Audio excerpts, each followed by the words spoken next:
Welcome everyone to week 11. 3 weeks left. A lot at stake. This past Monday Night Football just totally sucked. But it's okay because we're going to have a great week this week.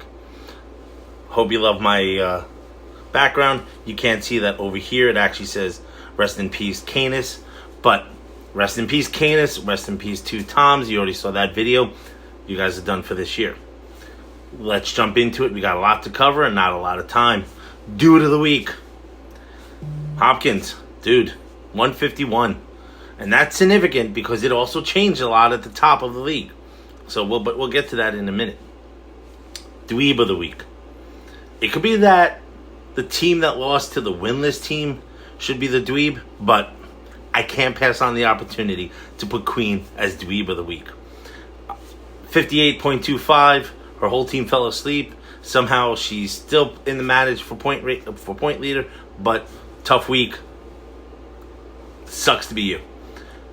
Let's get into our point leaders and our reps. Point leader. While it's a 3-team race technically, because Queen is in there at third at 118 points, in reality, it's a 2-man battle. We got the Pineapples, we got the Roaches. Roaches are sitting in second now at 1232. And then you have Hopkins, which is first at 1244. Hopkins took the lead. Last week it was Roaches. This is going to be a battle for the final 3 weeks. And now, let's jump to our revs. It's another 4-team race here. And yes, Pigskin, you're sitting with 3 wins, but you have the lowest point total at 863 points. You're almost 50 points behind Canis Anus at this point. So at 11, Pigskin, 868. Mambas, you got 2 wins at 950. Two Toms, you're technically tied for 13th with Canis, but you have the points at 958. And then Canis, you're sitting in 14th at that 914. You have a chance to pull out of this, but let's see how it goes. It's going to come down to the very end. Let's get to the reviews. A lot this week, and maybe we have some special guests this week. It's been a while. Game number 1, and it's rare that we get this kind of treat, but we're going to fucking take it, and it's game of the week. We got the 1 win, Two Toms. The 1 win, Canis. This could literally be the battle for Rev. Loser here might be Rev. This might decide it all. So, let's take a look. Two Toms, you're piecing the team together. You're going to try to run with Moore. After making a trade, you're going to run with Mariota. Meanwhile, Canis, you're putting a lot of trust in Bam Knight and Kenneth Walker. And unfortunately, and even Jennings, he's hurt. Doubt he plays on short rest. Your bench is kind of skim. I think this is going to be a brutal match. The team that wins it might only even score 70, 80 points.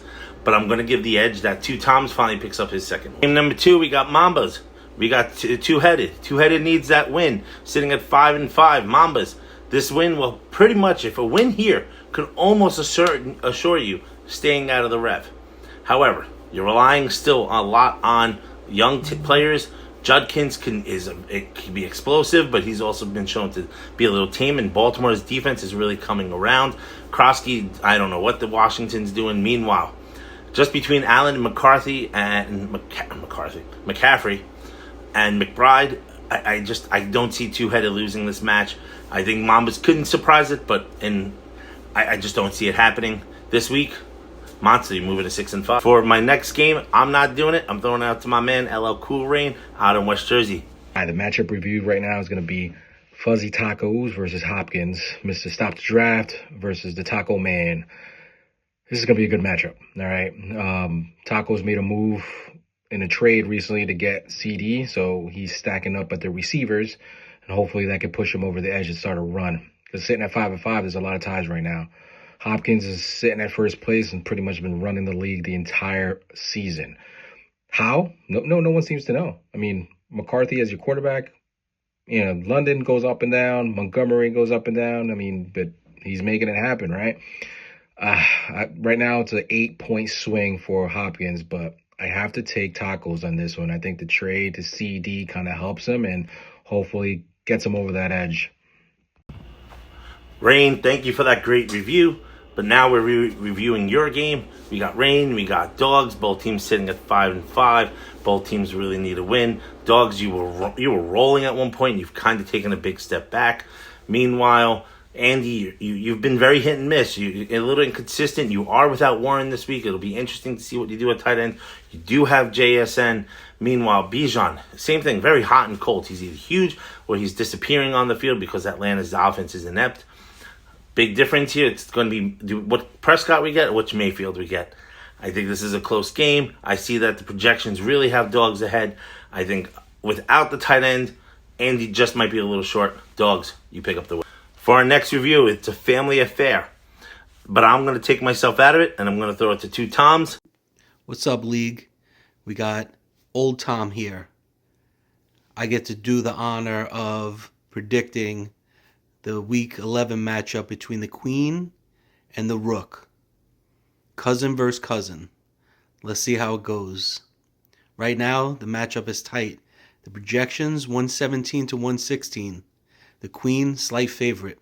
Looking at her lineup, she got Justin Herbert, James Cook, Rico Dowdle, all solid. Wide receivers are a little questionable. DK Metcalf is up and down. Keenan Allen looks like he's coming back to earth. Loveland, he had that one monster week. Jackie hit me up. We're selling off every piece, so we got Hawkinson available if you're interested. The Vikings D is solid. Then looking at the Rooks team. I can't believe this guy's 6-4 after that draft. His keepers, and we got one win to Tom's. Crazy to me, but that's fantasy football, right? He's got Stafford, who looks like the league MVP. Breece Hall continues to do it every week. Javonte Williams, I can't believe it. He's a Cowboy fan, so he's loving it. Devontae Adams looks like he's solid, but he's having a monster year, but he had that injury late in that game. Jalen Waddle looks like number one with Tyreek out. Laporta's been good. He's going to double tight end set here. He's got Bowers and Laporta. Bowers looked like he was back in monster. The Rook trades for him. He's right back to trash. I don't know. He's got Chargers D, Prater. When I look at this matchup, I only see one thing. I see the domination on the running back side for Queen of Men, and that's where my prediction's going. I got Queen taking down the Rook, and I'm predicting 120. I don't think the Rook breaks 100 this week. 120 to 98. Let's go. And just a quick message for all you owners out there looking to win a championship. Let the Toms help you. We're selling off everybody. Make a trade, make a deal. We got Jaylen Warren, solid number one running back. Let's make a deal. Make a deal happen. I'll trade DJ Moore, Garrett Wilson, Hawkinson's on the block. Brandon Aubrey, you want the best kicker in the league to push you through the playoffs? Come call us. We got Jaden Daniels, a 7th round keeper. Brian Thomas Jr., an 8th round keeper next year. If you trade for him, let me know. We also got the number one waiver wire order. That's on the block too. Everything. It's a fire sale. Toms are selling off every piece. We're looking to next year, fellas. Game number 6, we got Pigskin, we got Juju. Pigskin, you're reeling, your points are tumbling, you've been struggling with injuries. Juju, you've been very hit and miss. You made a nice trade, you're setting yourself up for some success down the road. What are you going to do with that defense? Because it means you're probably going to have to cut somebody. But unfortunately, Pigskin, your offense, your team's just been lacking. You're not producing a lot.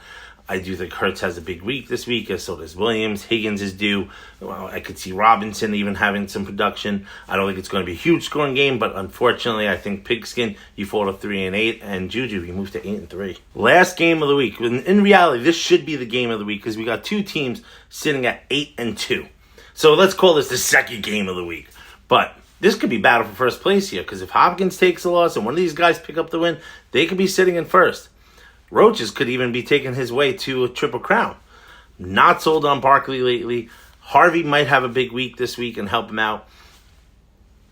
A lot of question marks on his side. Bo Nix against Kansas City. I don't think he has a huge game.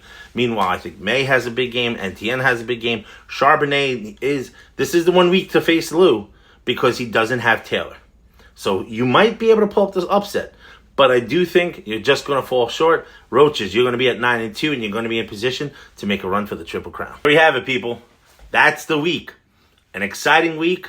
This is big. We might even add more teams to the elimination list. It might be over for some. It might not. Let's see what happens. But looking forward to it. See you next week.